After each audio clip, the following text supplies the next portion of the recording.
Annum पृष्ठतो भेदी सधनु परिपालयन। इसी प्रकार से भरत के साथ में शत्रुघ्न जी रहते थे।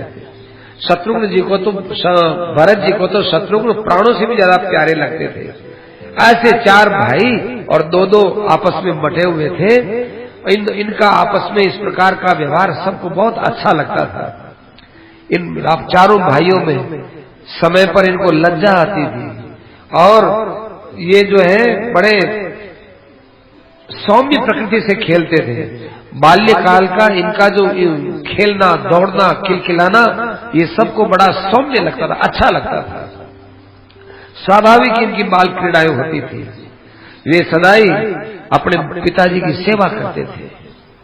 और बड़े होने के बाद में इधर पिताजी ने विचार किया, शरीर का पता नहीं है, मेरा शरीर तो बहुत अवस्था को प्राप्त हो गया, क्या पता कब संसार से चले जाए। बेटा तो हो गया, अब हमारे एक इच्छा और है, इन बेटों के शादियां हो जाए, छोटी छोटी बहुएं आ जाए घर में, बस फिर मर जाए तो कोई बात नहीं। ऐसा वो मन में विचार किए थे। परंतु भाई उसी समय में एक दिन अकस्मात विश्वामित्र जी महाराज आ गए। विश्वामित्र जी महाराज आए, चिंतयामास धर्मात्मा। विश्वामित्र जी आए, राजा को कहा, महाराज बड़ी प्रसन्नता की बात है, महाराज विश्वामित्र जी आपकी प्रतीक्षा कर रहे हैं। ओहो विश्वामित्र जी। अब विश्वामित्र जी के लिए प्रतीक्षा, वो उनके स्वागत के लिए गए, आगे गए, राजा सम्मान किया, वशिष्ठ जी भी गए, खूब सम्मान के साथ विश्वामित्र जी को अपने यहाँ लेकर के आए, अपने महल में लेकर के आए, राजभवन में लाए, उनको ऊंचे आसन पर बैठाया और बड़ा उनका स्वागत किया कि महाराज आज तो मेरे पुण्यों का उदय हो गया। आदमी को अपने पुण्य का ज्ञान कब होता है? जब उसको कोई संत महात्मा के दर्शन होते हैं, तब पता चलता है कि अरे हमने पिछले जन्म में कोई पुण्य किया था। नहीं तो क्या पता चले, हमने पहले पुण्य किया कि पाप किया, इसका पता क्या चले? पता यही चले कोई दुर्जन आदमी मिले तो भाई इसका मतलब हमने पाप किया था और वो पाप हमको नहीं करना चाहिए।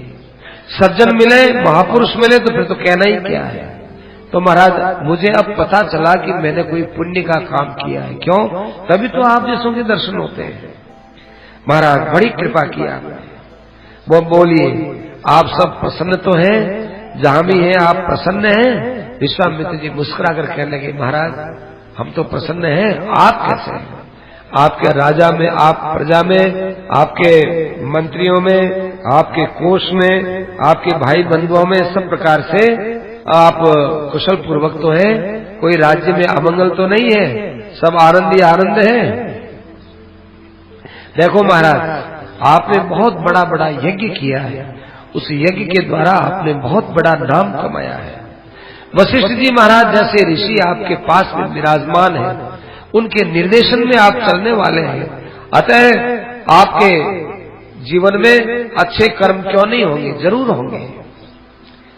आप समय का ठीक विभाग करने वाले हैं, आपने पूजन किया है, देवताओं का सबका पूजन किया है, आप महान जो है सत्कर्म का उपदेश देने वाले हैं। उसके बाद राजा ने विश्वामित्र से कहा, हे विश्वामित्र जी, मैंने यज्ञ किया, उसका तो मुझे कुछ भी ज्ञान नहीं, लेकिन मुझे जो ये पुत्र मिले हैं, ये पुत्र तो मिले, ये मुझे बहुत आनंद देने वाली बात है। जिस प्रकार कोई आदमी मरता हो और मरते मरते उसके होठों में, उसके मुंह में कोई ठंडे ठंडे अमृत के घूंट यदि उसके मुंह में डाल दे, कैसा उसको अच्छा लगता है, ऐसे हमको बड़ा अच्छा लगा हमारे पुत्र हमको मिले। असल में महाराज मेरा जीवन नष्ट होने वाला है, लेकिन मैं बिना पुत्र के अपूता होकर के मरता, देखो कैसे भगवान ने मेरे पर कृपा की है। ओहो अच्छा महाराज, आप कोई विशेष कारण से पधारे होंगे, बोलिए महाराज, आप जो भी कोई आपके मन की इच्छा है आप खुल करके बताइए, मैं उस कार्य को करने के लिए तैयार हूं। पात्रभूतों से आपने कुछ न कुछ मुझे योग्य ही तो समझा, तभी तो आप यहाँ अयोध्या पधारे, तो और कहीं चले जाते। आपने मुझे जिस काम के लिए योग्य समझा और मुझे आपने चुना, तो मैं बड़ा धन्य हुआ हूँ। आप मुझे आदेश दीजिए। आज मेरा जीवन सफल हो गया। आज मैंने श्रेष्ठ ब्राह्मण को देखा है। आज की रात मेरे लिए कितना अच्छा प्रभात लेकर के आई है। आज आपका स्वागत हो रहा है। महाराज, पहले आपको राजर्षि बोला जाता था, अब हम सब आपको ब्रह्मर्षि के रूप में बोलते हैं। बताओ, संसार में आपके अलावा एक शरीर में राजर्षि और महर्षि कौन बना है? केवल आप बने हो। बड़ा पवित्र आपका ये स्वरूप। मैं तो महाराज अपने कुटुंब सहित, पुत्रों सहित पवित्र हो गया आपके दर्शन करके। महाराज, आपके आने का जो कारण है वो खुल करके बताइए। मैं उस कार्य को पूरा करके रहूंगा। आप महाराज कोई संकोच मत कीजिएगा। कर्ता चाहम अशेषेण, मैं आप जो आदेश देंगे वो सब काम करूंगा। कोई आप इस विषय में विचार मत कीजिए। मेरा तो अभ्युदय है महाराज कि आप मेरे पास में आए हो। आपके आने से मेरा धर्म अपने आप ही बढ़ गया, मेरा सौभाग्य बढ़ गया, मेरी कीर्ति बढ़ गई। लोग कहेंगे कि अच्छा, विश्वामित्र जी यहाँ आते हैं दशरथ जी से मिलने, तो विश्वामित्र जी आते हैं। मेरा यश बढ़ गया ना महाराज। इसलिए हे प्रभु, मुझे आप निसंकोच बताओ मुझे क्या करना है। इस प्रकार से हृदय को सुख पहुंचाने वाली बात महाराज दशरथ ने कही। उस बात को सुनकर के विश्वामित्र जी बड़े प्रसन्न हुए और प्रसन्न होकर के विश्वामित्र जी महाराज ने आगे उनको कहा, हे राजश्रेष्ठ दशरथ जी महाराज, कितना पवित्र आपका वंश है। आपके वंश में कितने बड़े बड़े राजा महाराजा हुए हैं, और आप भी कितने सौभाग्यशाली हैं कि वशिष्ठ जी का आपके सिर के ऊपर हाथ रहता है। आप तो महाराज सब बात जानने वाले हैं। मेरे मन की बात तो आप जान ही गए होंगे ना। मैंने आज आपको क्यों याद किया है? मैंने बहुत सोच समझ करके आपको याद किया है। हे राजा, फिर भी तुम यदि मेरे मुंह से ही कहलाना चाहते हो तो मैं तुमको बताता हूं कि देखो, मैं इस समय सिद्धाश्रम नाम के स्थान पर रह रहा हूं। वहां पर दो बड़े राक्षस आते हैं। एक का नाम मारीच है, एक का नाम सुभाऊ है। ये दोनों राक्षस अनेक प्रकार की माया से शिक्षित हैं। माया से कितने ही शस्त्र पैदा कर लेते हैं। माया से वे यहाँ छिपे हुए वहां जाकर छिप जाते हैं, पता ही नहीं चलता उनका। बहुत मायावी, बड़े बलवान, और बहुत से राक्षसों के साथ में आते हैं और आकर के हमारे यज्ञ में बाधा पहुंचाते हैं। यज्ञ के अंदर गंदी गंदी वस्तुएं वो डाल देते हैं, मांस डाल देते हैं, रुधिर डाल देते हैं, वर्षा करने लग जाते हैं। हम क्या करें? हम इससे बड़े दुखी हो गए। दुखी होकर के तो मैं आज आपके पास आया हूं। आप ये कहोगे कि आप क्रोध क्यों नहीं कर लेते, शाप के उनको भस्म क्यों नहीं कर देते? देखो महाराज, शाप हम इसलिए नहीं देते हैं, एक तरफ तो हम अनुष्ठान करें, दूसरी तरफ हम शाप दे दें तो वो अनुष्ठान करना जो है बेकार हो जाता है। अच्छा काम करें, क्रिया तो अच्छी है, लेकिन मन में भाव तो खराब आता है ना, राग द्वेष का। शाप तो वही दिया जाएगा जहां कोई मन में द्वेष होगा नहीं। और ये यज्ञ आदि अनुष्ठान मन के पवित्रता के लिए किए जाते हैं। हम यज्ञ में बैठे भाई, हम ऐसा काम नहीं करेंगे। तो हमारी मानसिक पवित्रता के लिए हम लोग अपने मन में क्रोध पैदा होने नहीं देते, और क्रोध आए बिना शाप वृत्ति नहीं होती, शाप दिया नहीं जाता, और शाप न देने पर वो मरेंगे नहीं। अतएव हमने ये विचार किया है कि आपका ये जो बड़ा लड़का राम है, ये हर दृष्टि से योग्य है, हमारी रक्षा करने में ये बड़ा प्रवीण है। इसको बाण चलाना आता है, इसको अनेक प्रकार की विद्याओं का ज्ञान है। इसको आप हमारे साथ भेज दीजिए, ये इन राक्षसों का वध कर देगा। देखो, मैं इसका बहुत बड़ा भारी मान बढ़ाऊंगा, इसमें कोई संदेह नहीं है। संपूर्ण त्रिलोकी के अंदर तुम्हारी भी ख्याति होगी और इस राम की भी ख्याति होगी। और राम के बिना ये मारीच और सुबाहु दूसरे से मरने वाले हैं नहीं, क्योंकि मैं सब चीज अच्छी तरह से जान करके आपके पास आया हूं। देखो, यज्ञ तो मैं बहुत पहले से ही कर रहा था, लेकिन जब तक राम का जन्म नहीं हुआ तब तक हे दशरथ जी मैं आपके पास आया तो नहीं ना, तब तक मैं आपके पास नहीं आया। और अब मैं आपसे निवेदन करता हूं, इन दोनों को जो कि बहुत बड़ी ताकत वाले मारीच और सुबाहु, इनको राम ही बस में कर सकते हैं। देखो महाराज, आपका चेहरा उतर रहा है। देखो महाराज, आपके आंखों से ये आंसू निकलते हैं। इसका नाम मोह है। ये मोह मत आने दीजिए। मोह है यही जो है फसावट का कारण है। अहम वेदमी महात्मानम, आपको पता नहीं है क्योंकि आप मोह में, मैं राम की महिमा को जानता हूं। आपके पास बैठे हुए वशिष्ठ जी, आप वशिष्ठ जी से राम की महिमा जान सकते हैं। राम कौन है आपको पता नहीं है, क्योंकि आप तो राम को केवल अपना बेटा मानकर मोह किए हुए हैं। इस मोह ने ही तो भाई असली दृष्टि से वंचित कर दिया।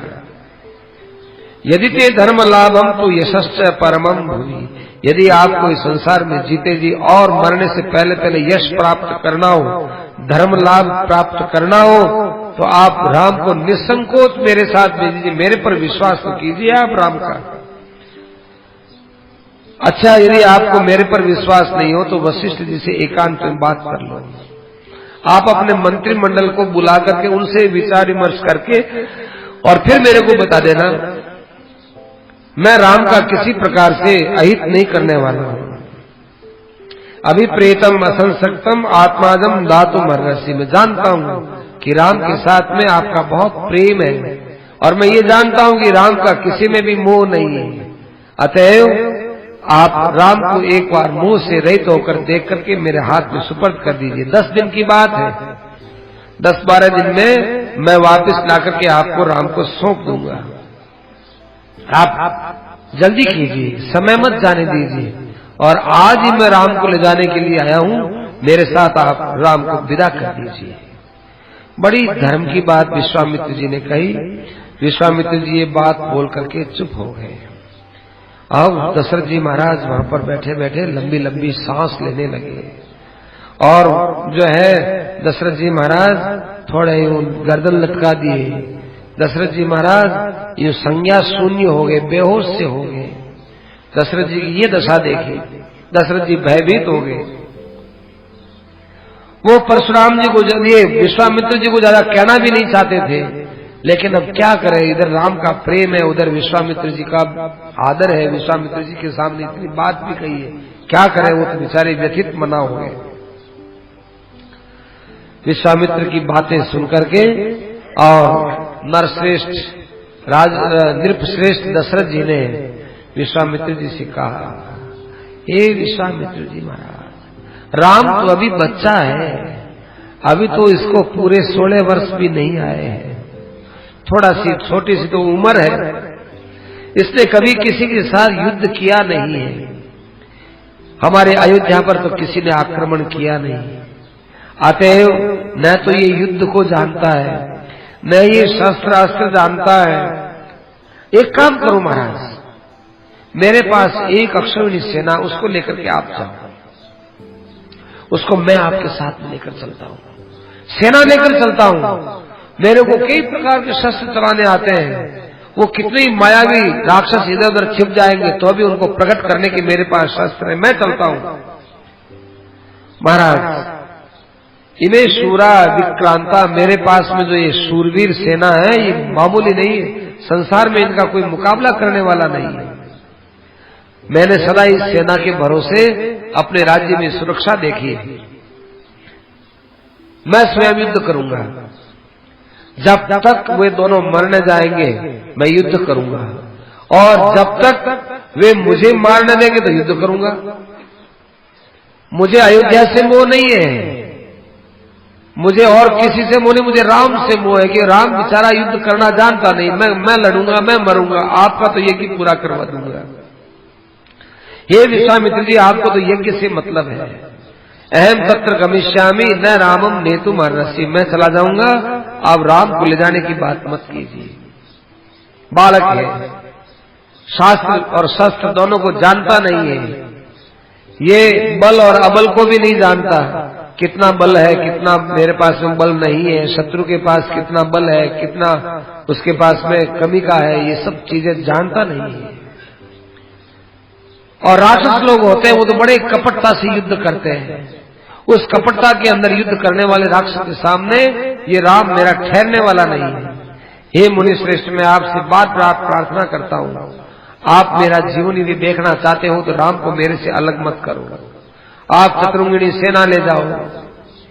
मैं 60,000 वर्ष का बुढ़ा हो गया, इस वृद्धावस्था में एक राम का मुख देख करके मुझे सुख मिलता है, और मुझे किस बात का सुख है? ये मेरा बड़ा लड़का है, ये मेरा धर्म प्रधान लड़का है, और इसमें मेरा प्रेम भी बहुत ज्यादा है, इसलिए आपसे प्रार्थना कि आप राम को मेरे से अलग मत करो। मैं राम से भले ही अलग हो जाऊं, राम मेरे से अलग न हो। देखो, मैं अलग हो जाऊं, राम अलग न हो। कथम प्रमाणाते चेतन, ये राक्षसों की कौन क्या बात कहे? आप इतना तो बताते कि भाई ये राक्षस है कौन, इनके पीछे से क्या वर्णन है, और इन राक्षसों के पीछे कौन आदमी है।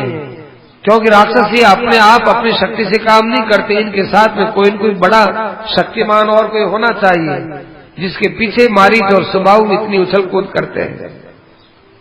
मुझे बताओ, ये मारीच और सुबाहु किसके कहने से आपके यज्ञ में बाधा डालते हैं? विश्वामित्र जी ने कहा, दशरथ जी, आप तो इतनी बात नहीं डर गए, और मैं पूरी बात कहूंगा तो आप तो न जाने कितने डर जाओगे। तो महाराज जी, तो बताना ही पड़ेगा ना कि मारीच और सुबाहु किसके इशारे पर नाचते हैं। वो किसके इशारे पर नाचते हैं बताएं। तुमने पुलस्त्य वंश में उत्पन्न होने वाले रावण के विषय में सुना है, जो लंका का राजा रावण है। हो रावण, हाँ रावण। उस रावण के इशारे से जितने राक्षस हैं सब चारों तरफ घूमते हैं और यज्ञ आगादी में बाधा डालते हैं। ब्रह्मा जी ने उसको वरदान दे दिया, और उस वरदान के कारण से राक्षस राज रावण अपने घमंड में आकर सब यज्ञों में बाधा पहुंचाता है, ऋषि मुनियों को कष्ट देता है, और यज्ञ के अंदर अनेक प्रकार से विघ्न पैदा करता है। उन्हीं से ही प्रेरित होकर के मारीच और सुबाहु ये हमारे यज्ञ में बाधा डालते हैं। अतः आपको चाहिए कि मारीच और सुबाहु को मार करके आपके बेटे राम के द्वारा रावण को ये चुनौती मिलनी चाहिए कि रावण, तुम जो है ऋषि मुनियों के यज्ञ को नष्ट नहीं कर सकते, इसलिए मैं राम को ले जाना चाहता हूं। अरे राम, आप तो राजा कह रहे, भाई मैं इतनी देर तक तो मैं कहता था कि मैं चलूं, मेरी सेना चले, अब तो महाराज न तो मैं चलूंगा न मेरी सेना चलेगी, राम के तो जाने का प्रश्न ही नहीं है। रावण से कौन बैर विरोध मोल ले महाराज, रावण तो सबसे बड़ा बलवान राजा, इंद्रादि देवता भी उसके सामने डरते हैं, हम तो महाराज उसके साथ में नहीं लड़ सकते। देव दानव गंधर्व यक्षा पतंग पन्नगा ये सब उसके सामने थरथराते रहते हैं, हम रावण के सामने नहीं जा सकते महाराज। मारीच और सुबाहु को मारने का मतलब है कि रावण के साथ बैर लेना, बैर विरोध करना, कि बात तो यही है, बात यही है, तो महाराज मेरे से तो नहीं चला जाएगा। तो महाराज मैं आपसे प्रार्थना करता हूं, अब चाहे आप मुझे कुछ भी कहो, चाहे आप मुझे पुत्र मोह में डूबा हुआ बोल दो, चाहे आप कायर बोल दो, और चाहे आप कुछ भी बोल दो, मैं महाराज ये आफत अपने अयोध्या में नहीं लाना चाहता। इसलिए महाराज आप कोई और उपाय कीजिए, मैं आपसे हाथ जोड़ करके विनती करता हूं, आप राम को मत ले जाइए। बालम में तनयम ब्रह्मन नहीं बदास्यामि पुत्र का, मैं महाराज दे नहीं सकता हूं। ये नंद और उपसुंद ये दो बड़े भारी यज्ञ के अंदर बाधा देने वाले लोग थे, और उन्हीं के ही बेटा है ये मारीच और सुबाहु।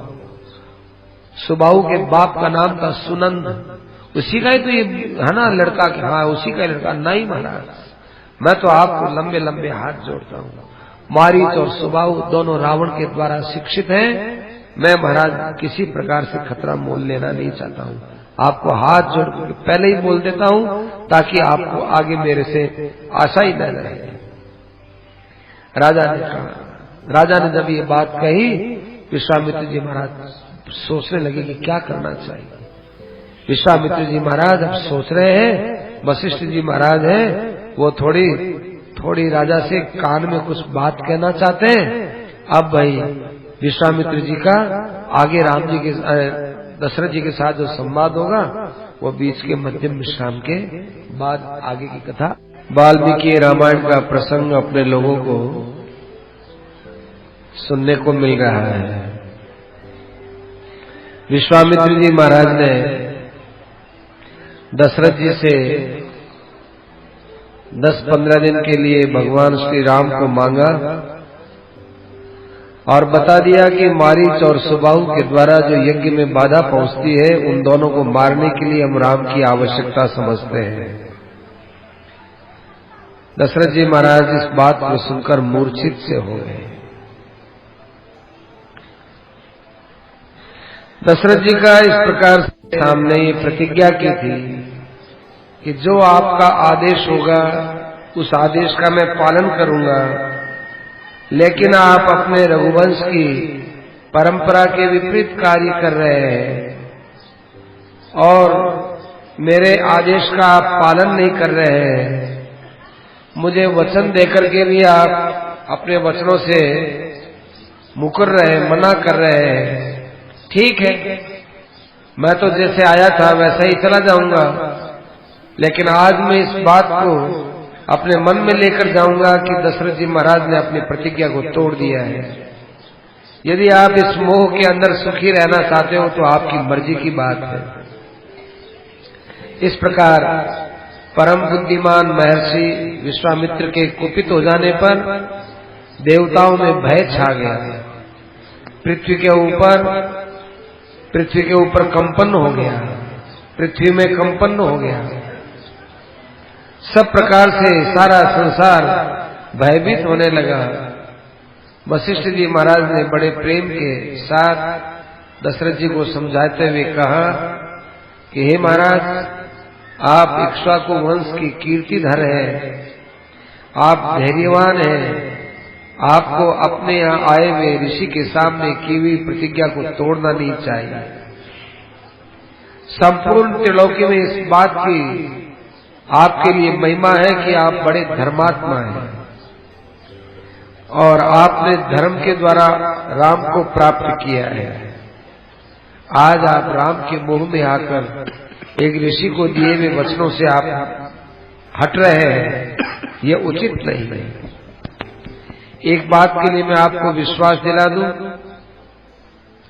कि चाहे राम शस्त्र को जाने चाहे न जाने, परंतु साक्षात राम विश्वामित्र जी की सहायता से अपना काम पूरा कर पाएंगे, इतना हमको पूर्ण विश्वास है। विश्वामित्र जी महाराज मारीच और सुबाहु का नाश कर सकते हैं, लेकिन वे यज्ञ में बैठे हैं, अतः वे कोप करना उचित नहीं मानते हैं। दूसरी बात है, विश्वामित्र जी के पास बहुत शस्त्र अस्त्र का खजाना है। विश्वामित्र जी मारीच और सुबाहु को मारने के बहाने से आपके सामने ये चर्चा करके राम को ले जाकर राम को सब प्रकार के शस्त्रों की दीक्षा देना चाहते हैं। विश्वामित्र जी ये चाहते हैं कि अब मेरा शस्त्रों से कोई संबंध नहीं है, क्योंकि मुझे तो अब अपने जीवन के अंतिम दिनों में प्रभु स्मरण करना है। अतएव वे अपने शस्त्र राम को देना चाहते हैं, क्योंकि इन शस्त्रों के द्वारा राम से बहुत काम हो जाएगा। दूसरी बात, आपको इस बात पर विश्वास करना चाहिए कि देवता हो, ऋषि हो, राक्षस हो, किन्नर हो, गंधर्व हो, यक्ष हो, कोई क्यों न हो, राम के ऊपर किसी का प्रभाव चल नहीं सकता है। ये विश्वामित्र जी स्वयं राजा रह चुके हैं। ये विश्वामित्र जी पहले क्षात्र धर्म में थे। इसलिए इनको इस बात का खूब अच्छी तरह से ज्ञान है। दक्ष की 2 कन्या थी, एक का नाम जया, एक का नाम सुप्रभा।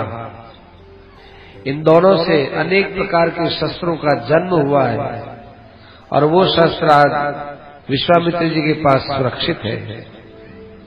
50 शस्त्र जया से पैदा हुए और 50 शस्त्र ही हमारे सुप्रभा से पैदा हुए। सब प्रकार के शस्त्रों का निक्षेप करना माने शस्त्रों को फेंकना और शस्त्रों का संहार करना, ये दोनों विद्या विश्वामित्र जी को आती है। इसलिए विश्वामित्र जी के साथ यदि राम चले जाते हैं, इसमें कोई आपत्ति की बात हम लोगों को दिखाई नहीं देती है। न किंचित अस्त्यविदितम भूतम भव्यंच राघव। हे राघव, विश्वामित्र जी को आगे की पीछे की सब बातों का ठीक तरह से ज्ञान है, इसलिए आपको राम को भेजने में संदेह नहीं करना चाहिए और आपके पुत्र की कीर्ति बढ़ाने में विश्वामित्र जी का बड़ा सहयोग रहेगा और आगे भी राम के जीवन में विश्वामित्र के बताए हुए शस्त्रों से बड़ा लाभ होने वाला है। न जाने कितना बड़ा सृष्टि का उपकार होगा। अतः आप हम सब लोगों के कहने से बिना किसी संकोच के विश्वामित्र के साथ राम को भेज दीजिए। इस प्रकार से जब वशिष्ठ जी ने दशरथ जी को समझाया तो दशरथ जी महाराज बड़े प्रसन्न हो गए और उन्होंने क्षमा मांगते हुए विश्वामित्र जी से कहा, हे ऋषिवर, बड़ा दुर्लभ पुत्र प्राप्त किया हूं ना, और राम के ऊपर मेरा मोह भी बहुत है, इसी कारण से मैंने ये राम को देने में हिचकिचाहट की थी। आप राम को ले जाइए। राम को वहां पर बुलाया, लक्ष्मण जी साथ में अपने आप ही आ गए। लक्ष्मण जी ने कहा कि जहां राम जी जाएंगे मैं तो साथ में रहूंगा। फिर माता पिता ने राम लक्ष्मण को आशीर्वाद दिया। वशिष्ठ जी ने मांगलिक सूक्त पढ़े और मंत्रों के द्वारा उन लोगों का मंगल विधान किया और पिता दशरथ जी ने अपने दोनों पुत्रों को छाती से लगाकर गुरु जी के हाथ में सुपुर्द कर दिया। विश्वामित्र जी महाराज ने ज्यों ही राम और लक्ष्मण को अपने पास में आते हुए देखा तो उनका एक तो हृदय प्रेम से भर गया और उधर देवताओं ने धुंधुभियां बजा दी। देवताओं ने फूलों की दृष्टि की कि विश्वामित्र जी के शस्त्र राम जी को मिल जाएंगे और फिर राम जी बड़े सुगमता से रावण आदि पर विजय प्राप्त कर लेंगे। विश्वामित्र जी राम और लक्ष्मण को लेकर रवाना हुए। उस समय में काक पक्ष धरो धन्वी तंच सौमित्र रन्वगार, दोनों के पास में धनुष है, दोनों भाइयों के पास तूणीर है। विश्वामित्र जी आगे आगे चल रहे हैं, पीछे राम जी और उनके पीछे लक्ष्मण जी चल रहे हैं। इसमें राम और लक्ष्मण की बड़ी विचित्र शोभा हो रही है। दसों दिशाओं में एक दिव्य प्रकाश सा छा गया है। जिस प्रकार से पितामह के पीछे अश्विनी कुमार चलते हो, उस प्रकार से आज विश्वामित्र के पीछे दोनों भाई चल रहे हैं। उन्होंने अपने हाथों के अंदर कवच पहन रखा है, चमड़े का वो कवच, जब बाण वगैरह छोड़ने में हाथों में बाधा नहीं पड़ती है, वो कवच पहन रखा है। छाती के ऊपर उन्होंने लोहे का कवच पहन रखा है कि कोई बाण उनकी छाती में न लगे। उनके बगल के अंदर तलवारें लटकी हुई है। इस प्रकार से दोनों बालक बहुत सुंदर दीप्तिमान होकर के चल रहे हैं। अभी वे सरयू नदी के किनारे गए हैं, एकांत स्थल देखा। विश्वामित्र जी ने देखा कि कोई सुनने वाला नहीं है। उस समय में विश्वामित्र जी ने प्रेम के साथ कहा कि राम, सरयू नदी के जल का स्पर्श करो, स्पर्श करके अंगन्यास करो और अंगन्यास करके बड़े शांति के साथ बैठ जाओ। मैं तुम्हें बला और अति बला, ये दो विद्याएं हैं, दोनों विद्याओं का मैं तुमको पाठ पढ़ाता हूँ।